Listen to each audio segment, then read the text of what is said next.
Pendant la fibrillation atriale, comme les oreillettes ne se contractent pas régulièrement, le sang n'est pas efficacement propulsé dans les ventricules et s'accumule dans les oreillettes, plus particulièrement dans les appendices auriculaires. Cette accumulation de sang peut entraîner la formation de caillots qui, s'ils sont délogés, peuvent se déplacer dans la circulation en direction du cerveau.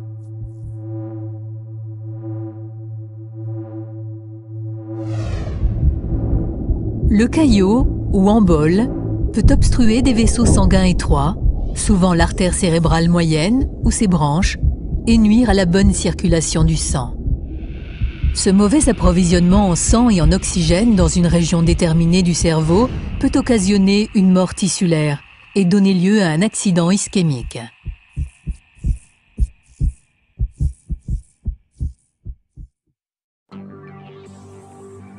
À l'instar de tous les organes du corps humain, le cerveau a besoin d'oxygène et de nutriments pour fonctionner correctement. Ces éléments indispensables au maintien de la vie sont acheminés au cerveau par le sang qui circule dans tout l'appareil circulatoire.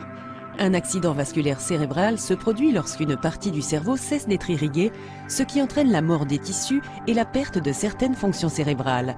Il peut être provoqué par un anévrisme, c'est-à-dire par la rupture d'un vaisseau sanguin, ou par une embolie résultant de la présence d'un petit caillot ou d'une petite particule flottant librement dans la circulation sanguine avant de se loger dans l'une des artères cérébrales où elle interrompt le flux sanguin. Selon la zone du cerveau qui est atteinte, un accident vasculaire cérébral peut entraîner des troubles de la parole, une paralysie, une inconscience ou même la mort.